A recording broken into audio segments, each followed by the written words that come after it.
Hello, welcome to Talent Acquisition Trends and Strategy. I'm your host, James Mackey, and today we are joined by Meqa Smith. Meqa, welcome to the show.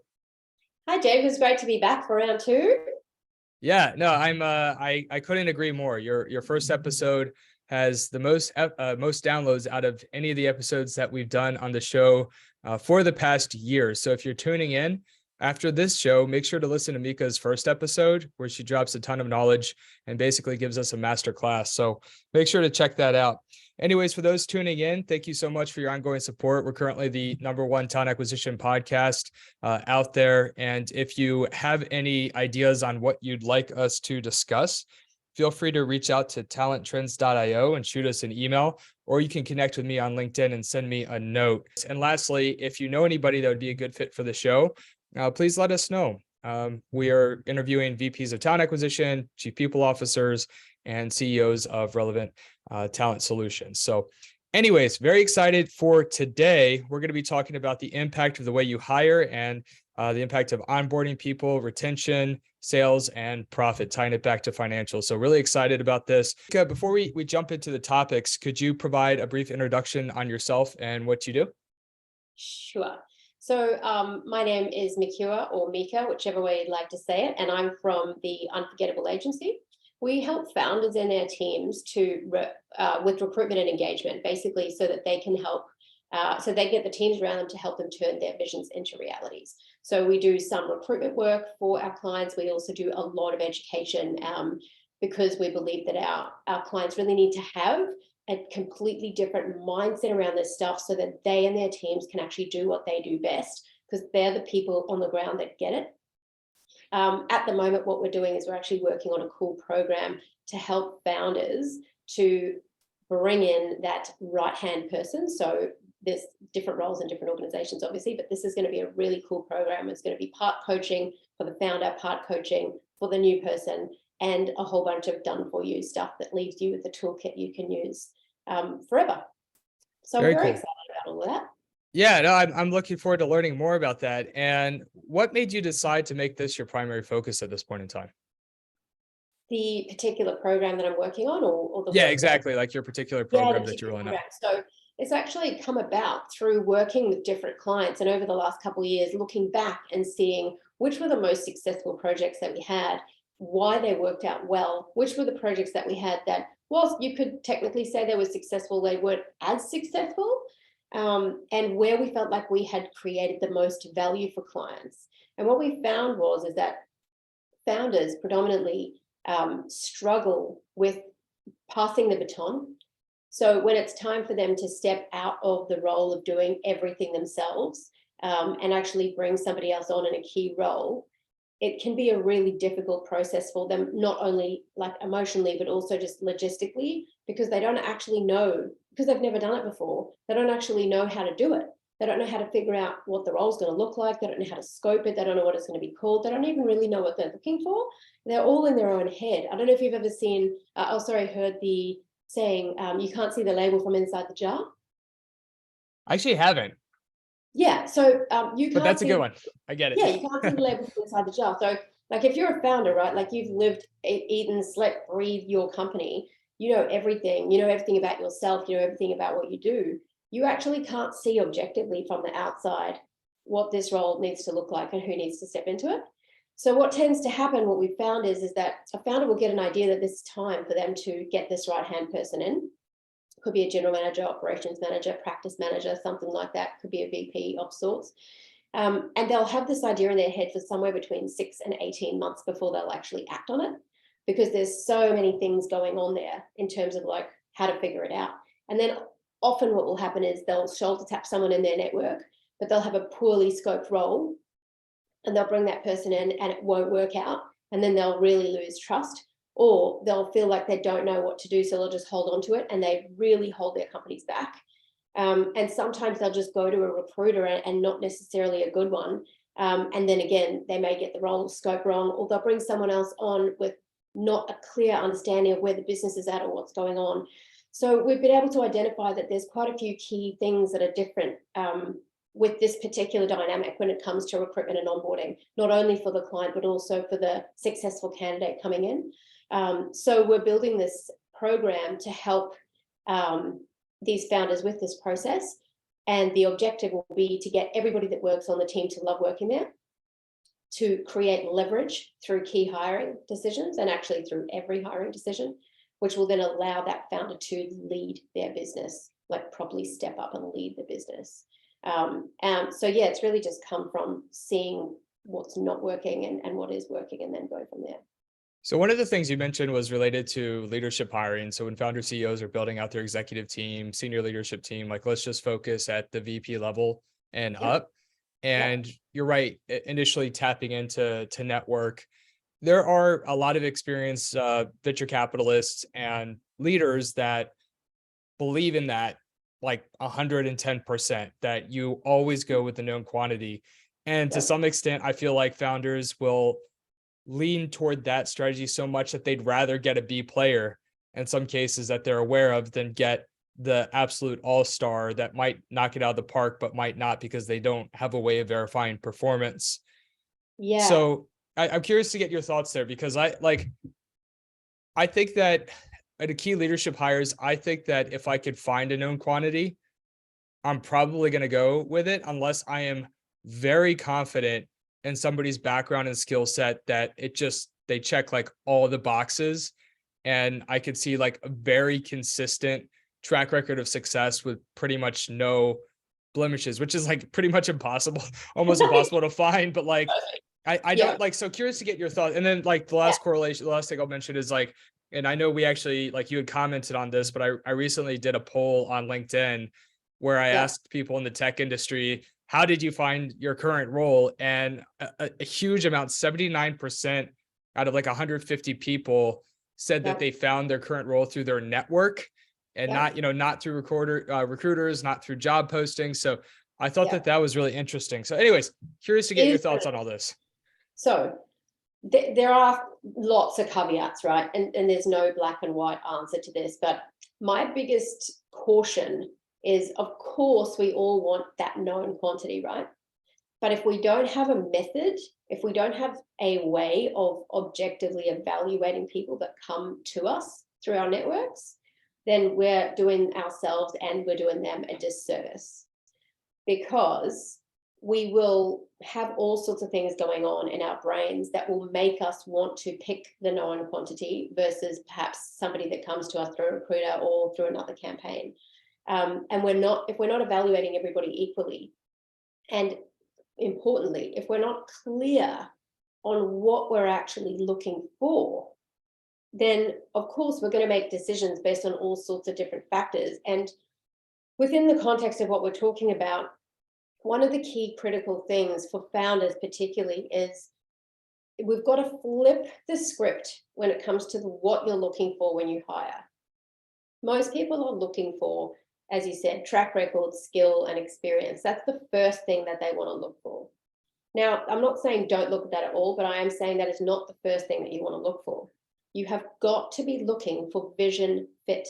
And when I say that, I mean alignment with the journey that you are taking your business on. And the best analogy for this is if say you've got a bus and it's going to New York, right? And you've got another bus and it's going to San Francisco, and somebody wants to go to New York, then this is the bus for them. Somebody wants to go to San Francisco, this is not the bus for them. So we forget about that vision fit. And that is in terms of like, not only where is the business itself going in terms of like trajectory, like are you on a mad growth phase? Are you consolidating? Are you going to get set up to sell? Like, what is it exactly that you're trying to do, say in the next 5 years? But also, what the hell is it that you exist to do? Like, what market are you serving? What need are you solving? What problem are you fixing? And this, again, this is not a humanitarian aid issue. It's not solving the world. It's like, I need to believe that the problem that you're solving is worth solving, and that I want to be a part of helping that business do that thing. You know, if you're going to bring me on as a VP, say, and you want to shape the business up to exit, then if that's what I'm looking for, if I know that I can help you shape that up to exit, if I'm happy to do that for 5 years and then leave, or whatever the time frame is, that's a great fit for me. But if you just try and bring me on because I've succeeded in other places, and you don't really have that clarity that your vision and my vision are aligned, that's not something you can fix later. That's something that's going to be a disaster. If you're not hiring for that clarity of like principles being aligned first, then it's always going to be a difficult thing. And we've all heard the stories about somebody who was a star somewhere else and then comes in and is a complete and utter disaster in a different company. Because something that we forget, and there was a book written on it years ago, just having a look at my bookshelf up here, it's called Chasing Stars, actually, where they attack the myth of talent portability. Because where, let's say, for example, somebody has been an absolute legend in another company, we forget that that person is not the legend. It's the combination of that business's infrastructure, the team around that person, that business's product, where that market was at the time where that person was, what are the broader economic conditions? All of those things come together to create success. But we mistakenly identify these individuals who are then, the saviors of the business, or potentially our saviors. And we go, oh, we've got to get that guy. Oh, he was there, look at that. But we completely forget we have this massive halo effect that goes around these people. And we completely forget those other factors that were fundamental. So I think, absolutely leverage your network. But what we teach our clients and what we work on with our clients is to get a really clear scope for the role, like as in what are the outcomes you're looking for? What are the things that you feel like the person is really going to need to have in terms of traits, behaviors, maybe disc profiling, depending on what you do in your organization? How does this person show up to be successful in the business with the rest of the team? And then we work with our clients on creating various different pieces of collateral to capture and communicate where is the business at in terms of the vision, what are the key challenges, what is the culture like, all those sorts of things that are very difficult to quantify. And the reason we do that is because we don't want to be having 50,000 different conversations. We don't want the founder drawn in to hours-long conversations with each person over and over and over again at a top level. Number one, they're not going to be the same conversation. And number two, it's a giant waste of time. So because our perspective is that jobs are products, candidates are customers, and recruitment is sales and marketing, that's our top level perspective in our agency. We approach candidates as customers, as clients. So just think about your sales process in your business. You don't want to have anyone in your sales team, let alone anyone senior, sitting on the phone with customers having a super long conversation about the whole product and all the features and benefits uniquely every time. That's why you created your sales collateral. Because by the time they've worked through that, it's clear that they want what you have. They understand the key things. They've been qualified to a certain extent. They want it. Now you can have the conversation. So we do the exact same thing with recruitment. And where it becomes dangerous when it's the network thing is that none of that tends to happen. People don't put any collateral in place. They don't put any criteria in place. They don't have any filters in place. So one of the other things we do with our clients is we help them create a custom, very basic, but very practical and useful culture assessment, where they actually rank all sorts of different values. And then we come up with a template that we get candidates to rank their core values. And then we kind of see how aligned is that. We can also do stuff around the job in terms of job fit motivation, where we can also see like how aligned is this person's natural preference for working with what we're actually looking for. And a bunch of other things. That means you might have 5 people come to you from your network. You can put them all into this process and then see how they objectively rank against one another. Sure. Before you get those other things. Sure. So there's a few follow-up points that I want to dive in there Sure. with you. So I definitely agree that I think a lot of the times maybe there isn't enough emphasis on slowing down on whatever North Star goals the company has, or like the strategy on how they're going to get there, right? And I think also sometimes founders have trouble letting go of their idea of how something should work and they have a hard time trusting, which I can understand, right? At the end of the day, they're on the hot seat to the investors typically. So I can understand that, but that could be challenging. I think, one thing that when it comes to halo effect, I think that to some extent that's true. And I think that criteria has to be factored in terms of, how good of a position was the product in and the support system that was put in place. Let's versus take for Right. Yeah. And let's say though, yeah, you're right. Like, is it really apples to apples? And the reality is that most things aren't 100% apples to apples, and you're trying to figure out how similar the environments are. I would say though, if you take, for instance, like an executive that comes from, like Netflix, right? Or maybe you think earlier stage and they're going through scale, or like an Airbnb or a LinkedIn, or one of these companies that we know very well, and you look at one of their initial VPs. And there is very clearly a unique value proposition and a unique technology advantage that these companies have, a unique amount of funding that enables them to be successful at scale. Yeah. I still think that there is value in somebody coming up in that environment and seeing what scale looks like and how to build out the organization. Now, there might be circumstances where there could be like waste, right? Where they're just throwing money at everything. But I still think like when you have the experience of being on a successful team, that is worth something. And I think that is ultimately to still extent still translatable. So I'm curious if you kind of thought through that. I mean, and how much would you factor that into your decision about whether or not somebody, again, like, yes, they had a lot of support, but then also they're on a winning team. They won a Super Bowl essentially, right? So how much do you value that? Well, I think it's not how much do you value it, it's how relevant is it to where you are right now and what you're looking for. Because the other thing that can happen, and I've seen it happen a lot, is where people come from a bigger business into a smaller business and they cannot function. Well, what I'm talking about is like earlier stage. So like if you're hiring like an early stage so company, and that this other executive came up through that for like a company with a ton of funding and resources, like how much do we put that? Like, again, it's like if a player has an experience on a championship team, of course, team effort, and it depends on the resources. How much do we value the fact that they won a championship in a relevant environment, regardless of the access to resources that this company may not have quite as much access to? Yeah, I would say it'd have to be role specific. I'd have to look very closely at what was the position that we were looking to hire for. Where is this person coming from? And where could I look back and see what they've done that is what is similar to what we're looking for them to do? And, can they come in and help us go on that journey, perhaps because they've been on it before? And again, now this is where it comes back to, what does this person actually want? Because oftentimes in our excitement and enthusiasm to get somebody on board, we overpromise what we can deliver, or we try super hard to create something that this person wants that isn't actually in line with what everyone else is getting or what we can really deliver. So I caution, again, I just caution people to just think, okay, what we're looking for here really is a match.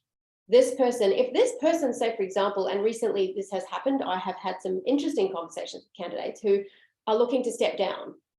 Not step down in terms of they're done, but they've worked in the big jobs, they've done all these big things, and now they want to kind of come back into a smaller operation and help that operation to scale up, right? That's a very clear alignment then. This person is prepared to take a salary cut, they're prepared to take a status cut, they want the hands-on experience of coming in and being able to use, as you said, that experience to come and help this smaller team become a championship team. And then it's an amazing alignment, because that's a great win-win. Right. Yeah, it's an interesting topic, because it's obviously it's complicated and it's hard. And that's why you have an agency such as yours to help companies navigate it, because it's like, again, just balancing all these things. Like, okay, they have relevant experience, but maybe it's not apples to apples, but they still, and you could go back and forth like 100 times on how relevant the experience is. And then it's like, well, how much, again, just aligning on the vision. I think that's a big part of it. I mean, one of our most successful executives at Secure Vision has moved up within the company significantly. I mean, too. And so it's not like they had experience like scaling big companies. I mean, I'm putting together a board of advisors of experienced CEOs that have scaled. So we have that too, but a lot of it is they're very competent. There's a lot of grit and determination, and they kind of embody the concept of lifelong learners. Like they are relentless in their pursuit of developing, continuing to develop their skill set. And I think that that's served us very well, because it's not easy. And if I look at maybe a VP that's done it several times, they probably wouldn't want to join Secure Vision right now, because they're not going to have that huge budget to go out and hire a bunch of folks. So, it's, and I think that's what you're talking about too, is like bigger teams, more resources, or even if it's not a bigger team, like let's say it's like 2 Series A companies, one has 20 million in funding, the other has 2. Like that VC with the 20, or excuse me, that VP with the 20, probably going to have different expectations. And exactly. And this is where it becomes so interesting for me.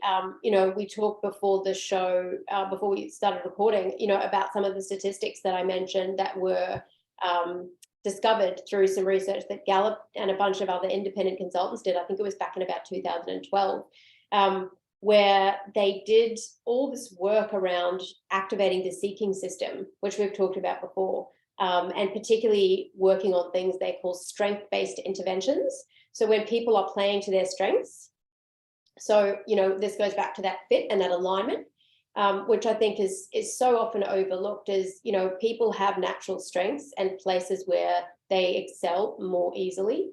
And we quite often, in our quest to, focus on what's on the JD, or focus on, as you said, well, that person's worked there and that's great and we want to bring them in here, we forget that we actually need to be looking for an alignment as much as possible between the strengths that this person has and naturally use, and what we're actually going to allow them to do, enable them to do in this role. So if I say, for example, I'm a very strong public speaker, and you bring me into a role where I'm going to be in the back office constantly, that's not to say I won't be able to do it, but if I had a role where I was allowed to do some training internally or speak to some customers or whatever, I would be using my strengths more.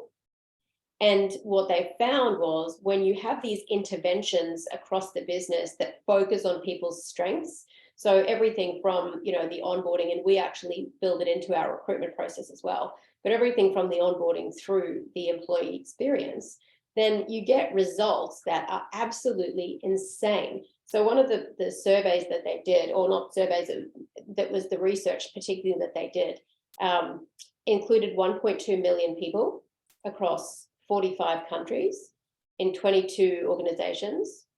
And I think there was something crazy like 49,500 business units involved. And they did all these strengths-based interventions with these people. And obviously they had their control groups as well. And they had their starting stats.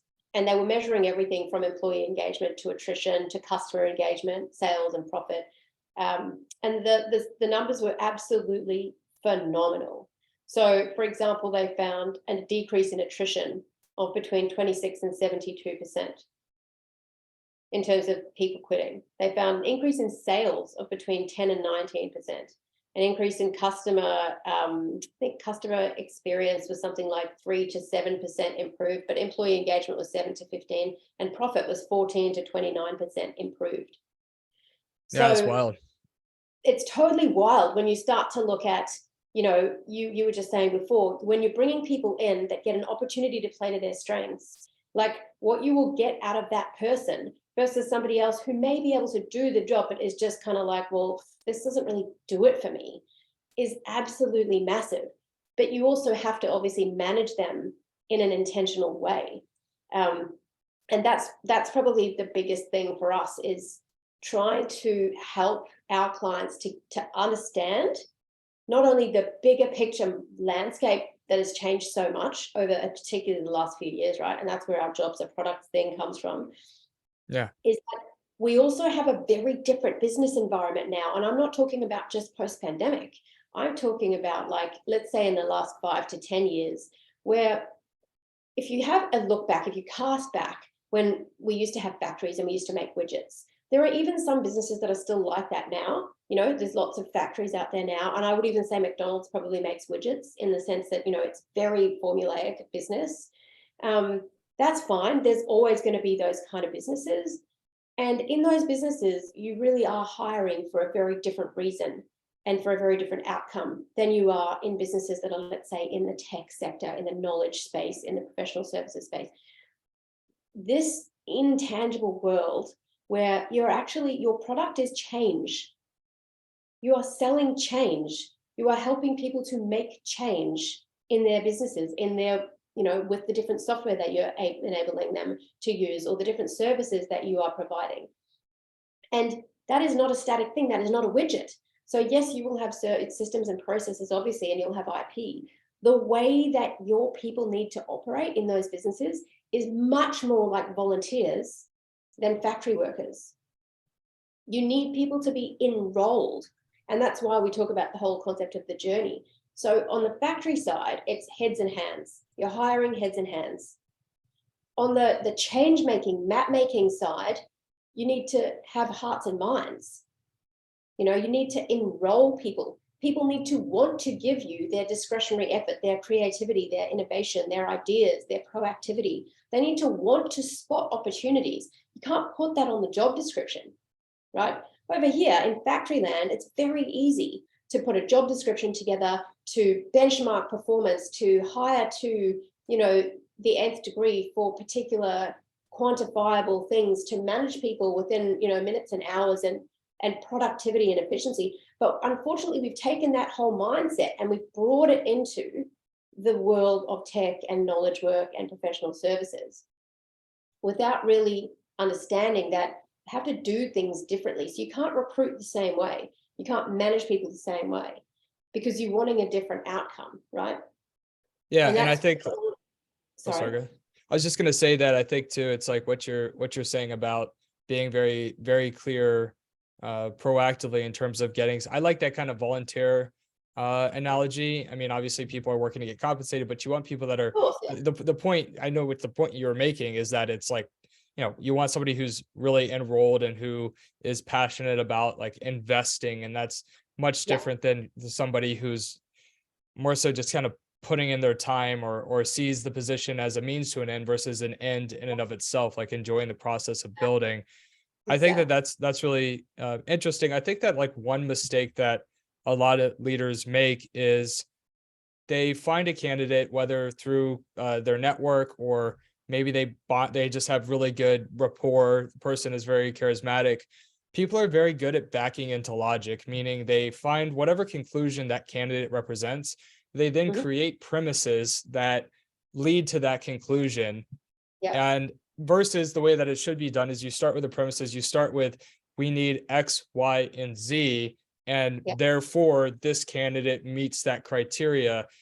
We are people are very good at justifying decisions because there's some kind of emotional attachment to it for some reason. We have once that attachment is there, we have a very hard time looking back and being objective. We find ways to connect dots. So I think it's like so important to do at the beginning of the process too, before you even take those back channel interviews, like, you know, 100%.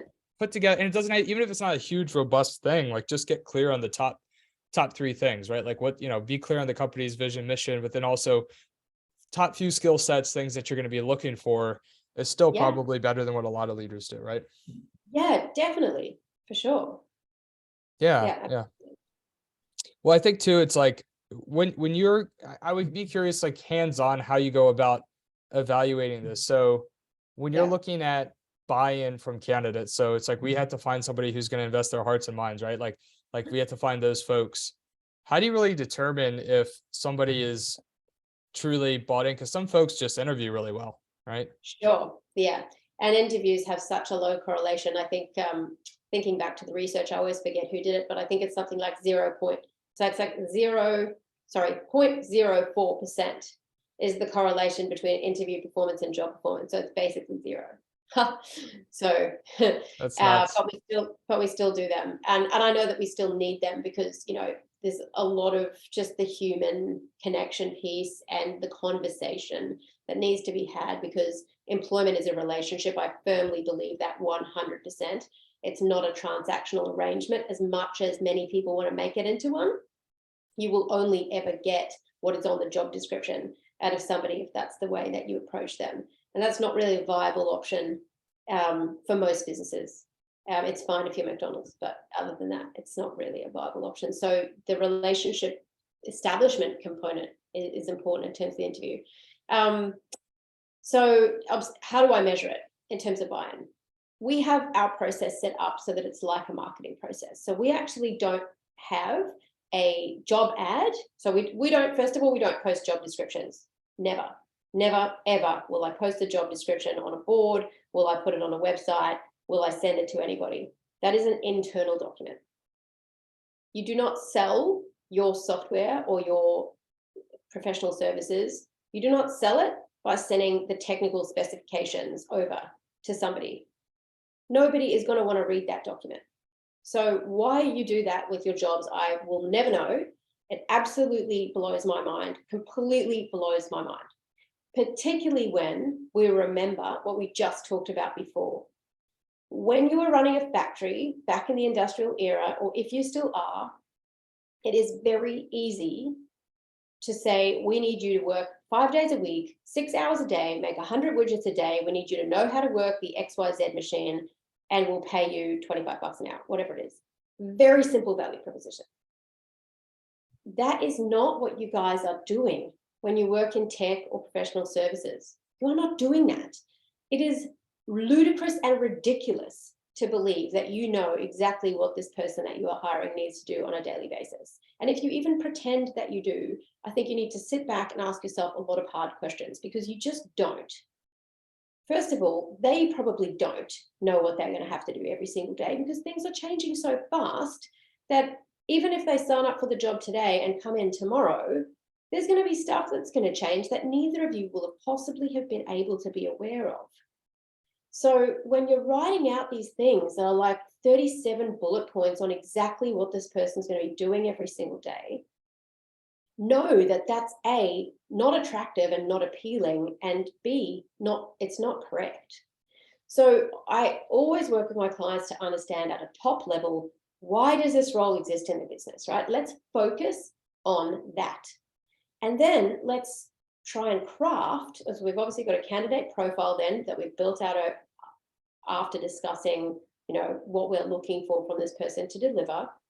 We actually survey the team as well. So we do all sorts of stuff in advance to understand what is actually going on in the business and where people are at. We've got the understanding of the vision, and we can explain what the key principles are that the business stands for and where it's going. And now we actually craft an ad. So we actually write long form copy and we direct it at the person that we would like to hire. And we paint a picture of what working there is going to look like for that person, what's in it for them, what they're going to have to take on responsibility for, roughly what kind of support system is in place. We don't go into super levels of detail about all that stuff, but we talk a lot about the kind of person we're looking for and why, and what the business is actually up to, and who it's important to. And so then, that's done in place of the JD. So what you're posting is this overview. The job ad. Yeah. 100%. Okay. But it's designed to polarize people.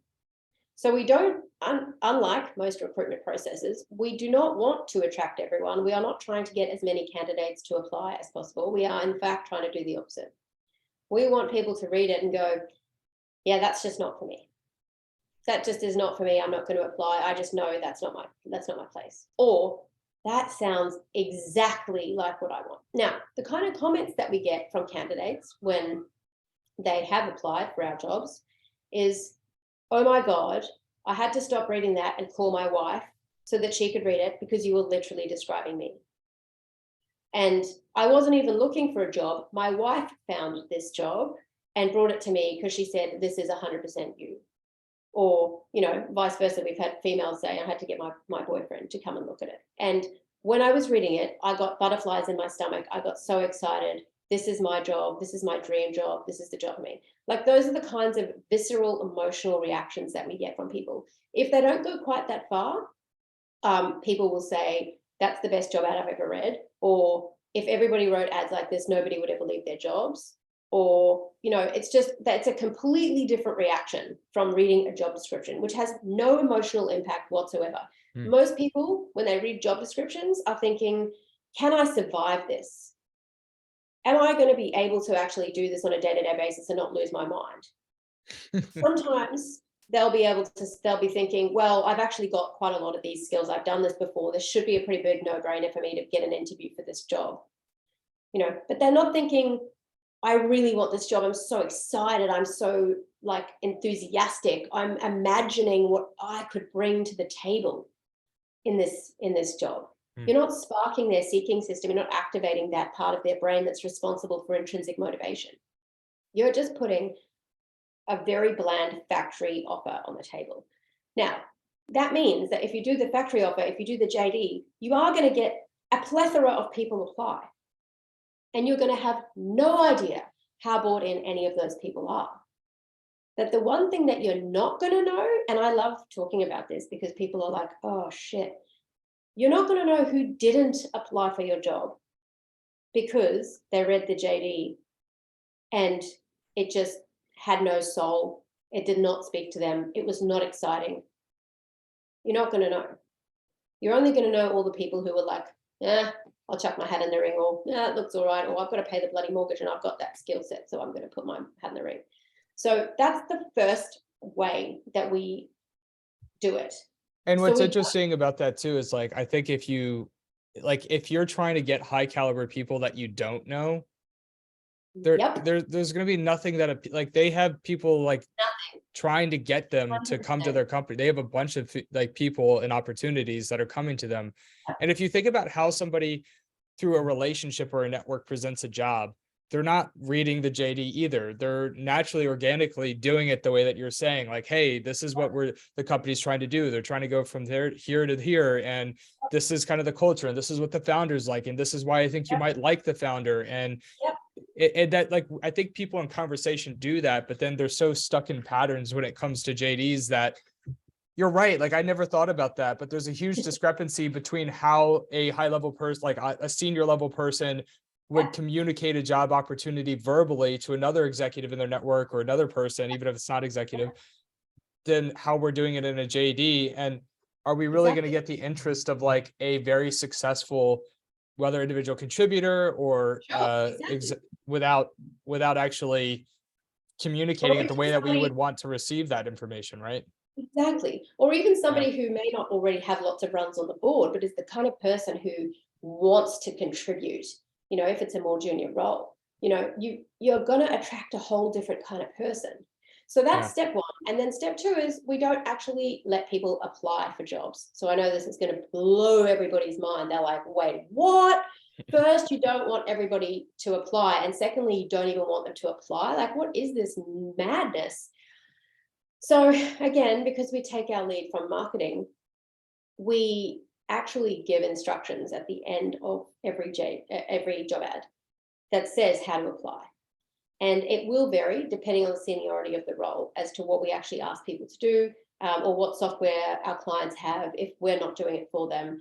So there's not like a one size fits all approach, but most commonly what we will do is actually create a landing page that they will have to go to and they will have to opt in. And we will send them a pack of information that they need, that we've crafted, you know, with copywriters and designers and with the client. And there's all sorts of cool secret sauce that goes into that pack. And yeah, we get incredible feedback from especially the more senior candidates, most senior candidates on that pack. Because again, we're treating them with respect now. We're treating them like they need to do their DD on us before we ask them to apply. Why the hell is someone going to go through the you know, effort of applying? And also, how dare you assume that after they've read your job description that they're now like so excited about actually putting themselves forward? Like, You haven't given them enough information to make a decision as to whether or not they want to. So again, when you're just running the standard traditional recruitment process, you're getting all these people. Now you've got a shit ton of work to do because you've got all these resumes. And that's why everybody defaults to, using ATS systems to screen out for keywords and whatever. I would hate to think all the talent you're losing if you're doing that, because you're putting all the wrong filters in place, all the wrong top level filters. So if you think about it from sales and marketing perspective, imagine if your marketing funnel had all the wrong top level filters in place and you were attracting all the wrong types of clients. So all your leads are shit now. All your leads are, they're kind of interested in your product, but they probably don't have the budget. They're probably only going to make a decision next year. They probably want 14 different quotes from similar vendors. They're not going to be people that you actually want in your business as clients. And that's exactly what you guys are doing when you do this whole post a JD and use bloody ATS filters. You're not actually attracting the people that you say you want to attract. And that means that when you are actually interviewing and hiring, that pool of people, it's not so good. So again, when we go back to the whole referral and the network thing, that's probably why that is very preferred, is because you're getting access to the people that you already know, that you're like, well, I know that they've got these skills or characteristics or criteria, but you're not necessarily checking for that alignment. You're not necessarily making sure that you've actually given a clear brief on the role. And that obviously then if someone comes in and you've only told them half the story, you can't then expect them to be prepared to do everything that you want. So there's all sorts of things that happen in that mix when you don't have the filter. And again, I'm not saying don't go to your network, but right. So back to the it's process. just you have to be aware of just the problems that can arise. And I think too, it's just like people have to have a realistic view of where their company is. Like even if they're going to a VC or somebody that they trust in their network and saying, hey, are you aware of a good VP of sales, or do you know a good salesperson or a good, if for instance, like let's say that you're an early stage company, maybe you're not like the 99th percentile. Chances are you're not the 95th percentile. Chances are you're somewhere in the middle. Do you really think that VC is going to take the best VP of sales they know and refer them to you? No, they're going to find somebody who's they probably feel is at a similar potential level. And I know that's a hard conversation people don't want to hear, but the reality is that thinking this way and having that self-awareness makes you more likely to be more successful in the future. And I think that that's just like, I don't know if anybody's asked you for like for you to introduce them to someone, and in your head, you're thinking like, well, what's that going to make me look like if I introduce this person? And that is a part of the dynamic. So I think that that's just something else that people should be thoughtful of. Yeah, 100%. No, absolutely. But just quickly to finish off that last point about the opt-in. So we have them opt in, we send them this cool pack that we've created, and then we actually have the link to apply in that pack.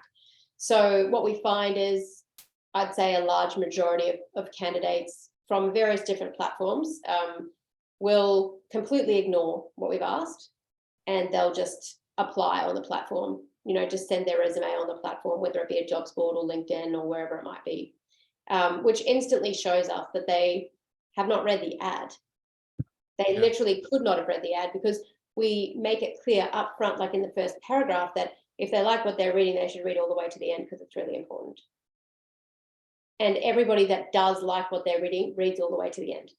Yeah. So anybody that hasn't done that, we do have a process where we make sure that they, mistakenly did that, whatever. But anybody that hasn't done that, they're instantly eliminated. We don't even look at those applications. And we tell them that as well in the job ad. So now we've got a pool of people who have actually done what we've asked. They have read the whole thing. They've done what we've asked. They have gotten information that they have had to look through, and they have actually now applied. We also have some different things that we do in and around the application process, but essentially that is what answers your question at a very top level filter, because they have to put some skin in the game. They have to put some effort into it. It's not just a matter of answering a question with, do you like the idea of working here? Or what do you think about our vision? Oh, I think it's great. Yeah. So we've actually built that in quite intentionally. Nice. Yeah. And I think this too, it makes, if you do this correctly, not that you should ever not be worried about, we should always be thoughtful of mistakes down funnel too. However, I feel like if this is done correctly, even if you make a couple of mistakes, throughout the interview process, you're still more protected because you've gotten this alignment up front with folks that are genuinely passionate, right? Exactly. And then we also do, as I said before, we do the culture assessment. We do a couple of other assessments, which are, just reality checking, and we're just giving ourselves a baseline for everybody to go through. We do interviews. We also do them a couple of different sort of ways, I guess. But one of the things we've started doing with the more senior roles is some kind of paid work assignment. I can't remember if it was you or Nate, or maybe it was Chuck actually the other day on LinkedIn that was saying something about, should we pay candidates for assessments? Now, again, that's a whole nother topic, but we're talking particularly here about senior roles. So the last one that comes to mind is we were hiring for a general manager commercial for a client here. That's a $250,000 role. And it's a very critical role in this particular business. So one of the things that my client was looking for was this person to have a certain amount of capability around the commercials, because they're a 100% tender-based business, and the tenders are for multiple $1 million contracts. So you have to put in this, you have to have your pricing right, put it that way. And to work it out in this particular industry is extremely challenging, to make sure that you have done it correctly so that you can be profitable. So he needed these guys to be able to show that they could do this, even though they were all fantastic candidates, very, as you said, great track records, proven success, but not necessarily with this particular capability. So what we did was we created an assignment for them. We knew it would take, roughly sort of 4 to 6 hours. And we asked all of them to complete it. We gave them a certain time frame, but we also paid them for it. And we did that with gift cards, so it's not taxable or whatever else. But we made sure they were compensated for the approximate amount of time that they would be if they had been successful in that role at that rate. And we just said to them, look, we know you're going to have to work on this in the evenings, probably over the next sort of week or so, and that's going to take you away from your family. We want to make sure that we're respecting that, and that you can take your wife out for a lovely dinner, or you can take your family out for a great day, on us, just to make sure that you're not being put out. So you want to try and build in as far as you can something like that. One of my other colleagues in the UK who works in a similar kind of way that I do, they actually do assignments where they bring people in for a whole day or maybe 2 days paid to work in the company with the founder, so that they can see how they work together. Got it. And again, like, I get a lot of pushback from people who are like, we have to make hiring decisions really fast, we've got to jump on this because people are gonna... And I 100% disagree, and I will tell you why. You're right. If your hiring process is, we have a job description as a job ad, and we are playing a transactional game where we are just going after people who want a job at the highest bidder. Because if the candidate in question is saying to you, look, mate, if you don't make me an offer today, I've got another one tomorrow, and I'm just going to take that, and you haven't been messing around for 3 months, okay, that's a different story. But if you're calling somebody about a job, or if they're talking to you about a job and they're like, look, if you don't make me an offer today, that's totally fine because I'm going to go somewhere else tomorrow. I would say 99% of the time that is not your guy or your girl. Because especially when you're in a smaller business and you're trying to build something where everyone's bought in, that person needs to at least want to be a part of your business more than they want to be a part of any other random business who's going to pay them a bit more money. Because otherwise, once they're in with you, all it's going to take is for somebody else to call them up and say, hey, mate, we've got a better offer for you for 20, 50 grand more. And they'll be like, sweet, bye. Now, obviously, people are going to want to get paid well and paid fairly. So that's part of what you need to make sure you're doing. But because of our whole process being constructed such that it makes people want this job, what tends to happen is that our guys are happy to go through a slightly longer process, because they're like, whatever you need to do to make sure this is the right thing, right? And we appreciate that you are going to all this extra effort to make sure it's the right thing, because we only want to be in a job that's the right thing for us. We want to make a multi-year commitment. So it works really well when you've got that dynamic at play. If you're going to just be chasing people and trying to get them into your business, just be aware that somebody else is going to do it to you if there's nothing else in it for them. And I agree with all of that. The one part that I'm not in every situation, I think there's a lot more nuance to, is paying for a work assignment. Sure, it's For not yeah, for every situation. yeah, I think like more transactional entry level roles, like I Oh, think for that sure. I'm okay with Yeah, that. But first off, 100%. like if you tell a VP or like a senior level person they're gonna get a gift card, that's almost like, I'm not gonna say offensive, but like it's Also, just, yeah, but it was not like a $50 amount. Like this was it was a reasonable amount of yeah, but money. still, like if an executive isn't gonna move forward with the process because they're gonna get a gift card, even if it's $1,000, like, Oh, no, you but know, they're not doing it for the gift card. You know what I mean? That was just us right. being respectful to them, saying this thing, because the thing that we asked them to do was not an easy thing to do. And in one case, it took the guy 8 hours to do it. Yeah. And they didn't need to do it. So what we didn't want to do was disrespect them by saying, hey, we want you to prove to us that you can do this thing because we don't believe that you can do this thing. It was, we want to see how you would approach this. And we know that this is going to take you away from other stuff. Yeah. So we don't want to do that and just be like taking from you all the time. Hey, come for this interview. Hey, do this thing. So it was definitely not like a, Like here's a gift card enticing thing. thing. Yeah, I see. Like No, you're saying it's no, like it's like a no, respect saying like, hey, wait, 100% no. I No, no, get, no, yeah. I mean, definitely not. Yeah, I still I'm glad feel you like clarified that's, that because I'm sure somebody else might have thought that as well. well, No, right. definitely, for sure. I think it's like for more so individual contributor roles, I feel like on the VP, like when you move up though, it's like everybody should be equally incentivized and bought into getting to the end of the process in the most effective way possible to make sure that it's the right fit for Yep. everybody. I'm just curious, like when you implemented that paid gift card, right? Like for somewhat of a senior level position, do you feel like you got a higher level of engagement from people, or was it like relatively So it comparable to was times when you, only, yeah, so it was only for the final 3 people. This has to be said. So we okay, didn't implement it as an incentive. We didn't talk about it up front. We didn't mention it. It certainly wasn't an incentive. And I right. would definitely caution anybody around giving anybody incentives to participate in anything because it just drives the complete wrong behavior. Yeah, This was more of a thank you. And the reason that we did it for the last 3 people, as I said, was because of the nature of the thing we asked them to do. right. Because it's a lot of effort, and also because what they did then potentially could be valuable to my client in and of itself as a different Sure. way of looking at this problem. So what we didn't want them to be doing was essentially, working for the business, if that Yeah. makes sense, No, it you does know, make sense. And I and think being like that, taken advantage of. So that con, it was more like, when you send somebody a box of chocolates or a bunch of flowers or something, it was more like that. We didn't want to right. give them a bottle of wine, so we wanted to give them like a dinner out with their spouse. But so it was definitely framed up in a conversation with me that was not, oh, here's a gift card, do this assignment. No, Right. no, Yeah. It's like, and I think that context and nuance is like that's helpful. Like, and that makes yeah, like, I think more sense. Like I've heard of companies doing that for like engineering assignments. yeah. But I think I do think that some companies that do that, it's more of like this incentive program. Like, how do we get people to Oh, like that's wrong. I'm so engage with with you. us? That's so wrong. No, but that Yeah. comes back to the beginning piece again, right? Like people will engage with you if it looks like that is something that they want to do. If Hmm. being a part of your organization, I mean, back to the first one that we did, the first episode we did about the whole human operating system and the belonging and the connection and all of that. So if anyone wants to know what I'm banging on about, listen to that episode.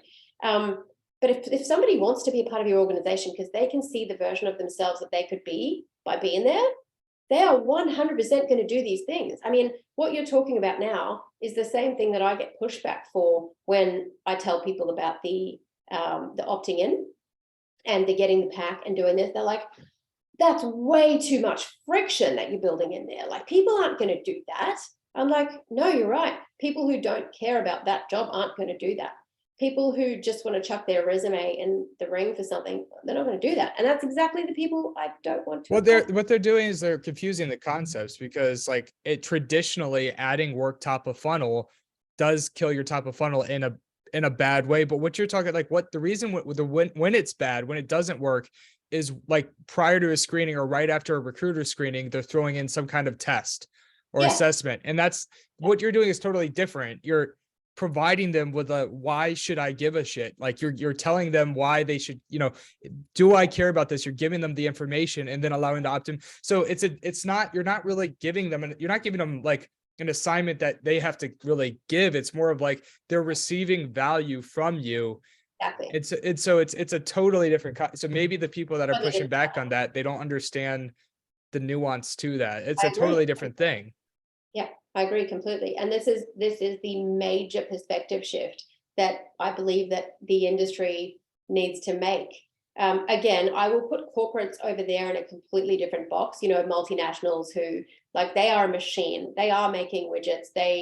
For whatever, that's just a whole different dynamic over there. Right. But where we're talking about, making change, innovating, creating new solutions to problems, this is where we really need to harness people's creativity, people's innovation, people's desire to contribute. And as we talked about on the last episode, we are hardwired to want to contribute. Like, the myth that people don't want to work, it's just absolutely blows my mind. We do. We want to belong. We want to contribute. We want to add value. We want to be seen for our strengths. We want to be able to be self-expressed. That seeking system that we talked about before, just for everybody who's listening who's probably never heard of it, it's the one of the 7 emotional centers. And that's where our intrinsic motivation comes from. And to activate it, you need actually just 3 things. You need a sense of purpose, you need a sense of self-expression, and a sense of experimentation. And so we build all of that stuff, as you would have heard, into our process. And that's why we say to our clients, like, we are hiring people who are already engaged. Lots of other, most traditional recruitment processes, actually, when you think about it, they switch the seeking system off. There's no sense of experimentation, no sense of self-expression, and no sense of purpose. So it's switched off. Now you bring people in, now you're like, no, we've got to engage them. And then you start to try and do things to them, to, like, sticks and carrots. Right. You don't need to do that. That's not how human beings work. That's not how we're hardwired.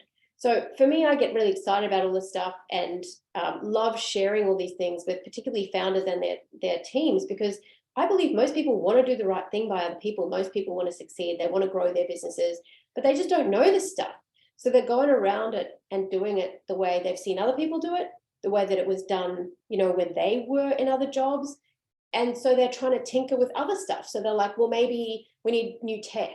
Maybe we need some, like, AI thing, or maybe we need this other thing or a new incentive or a new perk or something like that. Or maybe flexible working, that's the solution to everything.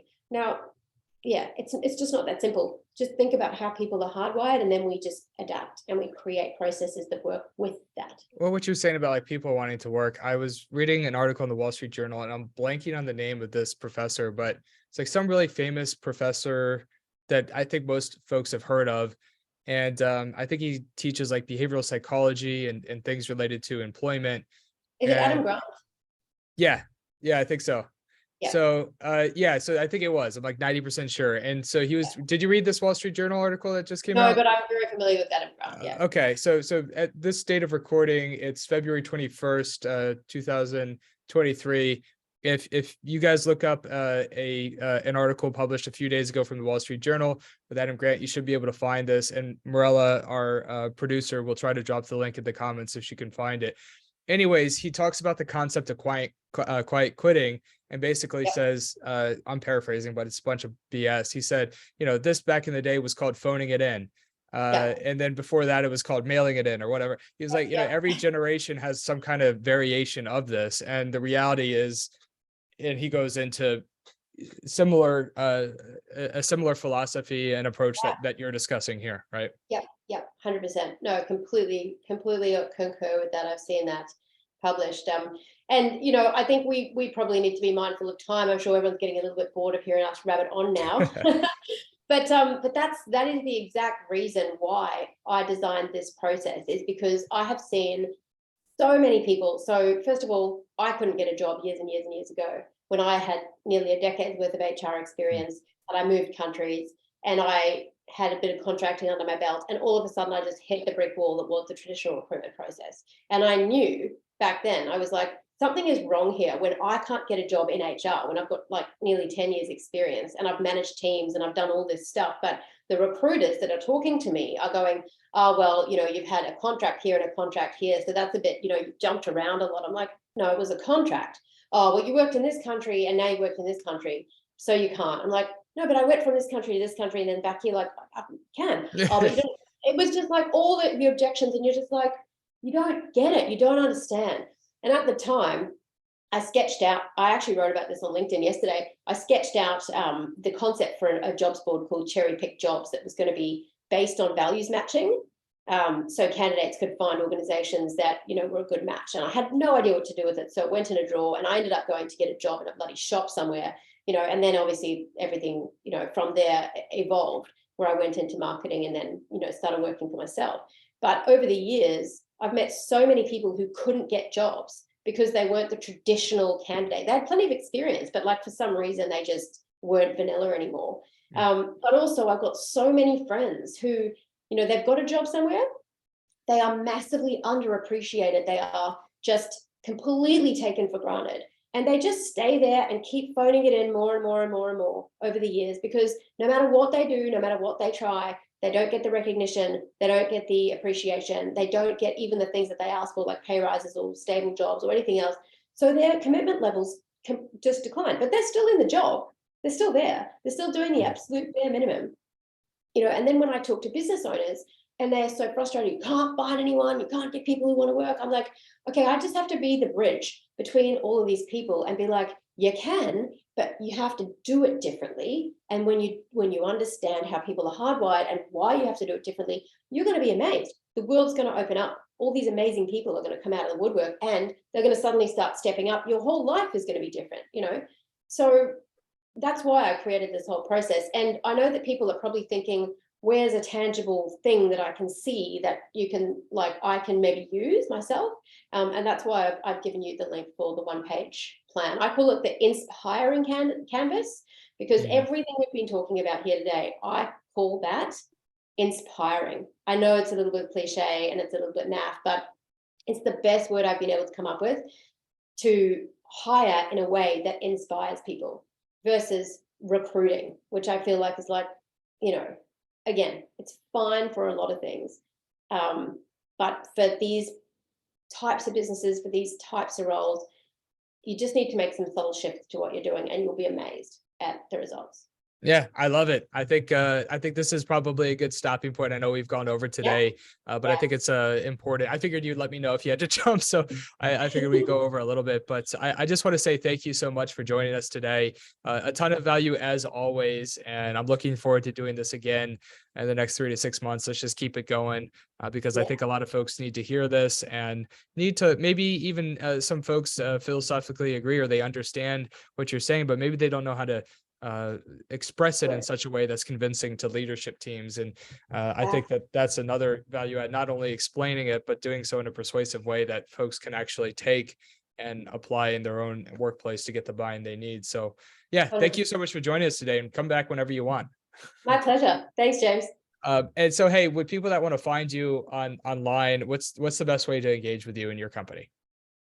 Just find me on LinkedIn. That's pretty much where I live these days. And it's not hard to miss me there because of my unique spelling.